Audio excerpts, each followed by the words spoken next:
അങ്ങനെ ഗബ്രിയുടെ യൂട്യൂബ് ചാനലിലെ subscribers 99.5K ആയിട്ടുണ്ട്. 99,500 സബ്സ്ക്രൈബേഴ്സ് ആണ് ഗബ്രിക്കുള്ളത്.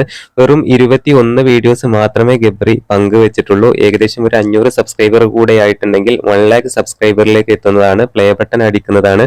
എന്നാൽ ഗബ്രി കൂടുതൽ വീഡിയോസ് ഒന്നും തന്നെ ചെയ്യുന്നില്ല. ജാസ്മിൻ അപ്ലോഡ് ചെയ്യുന്ന പോലെ കൂടുതൽ വീഡിയോസ് ഒന്നും ഗബ്രി ചെയ്യാറില്ല. തിരക്ക് കാരണങ്ങൾ കൊണ്ടായിരിക്കണം. ഋഷിയുടെ മാരേജുമായി ബന്ധപ്പെട്ടുള്ള വീഡിയോസ് എല്ലാം ജാസ്മിന്റെ ചാനലിലായിരുന്നു അപ്ലോഡ് ചെയ്തിരുന്നത്. എന്നാൽ സിജോയുടെ മാരേജ് വ്ലോഗ് ആരുടെ ചാനലിൽ അപ്ലോഡ് ചെയ്യുമെന്നുള്ളത് അറിയില്ല. എന്തായാലും ഗബ്രിക്ക് ഇപ്പോൾ ഇനി ഒരു 500 സബ്സ്ക്രൈബർ കൂടി ആയിട്ടുണ്ടെങ്കിൽ 1 ലാഖ് അടിക്കുന്നതാണ്. ആകെ വെറും 21 വീഡിയോസ് മാത്രമാണ് ഗബ്രി ഇപ്പോൾ ഇതുവരെ തന്റെ ചാനലിൽ അപ്ലോഡ് ചെയ്തിട്ടുള്ളത്.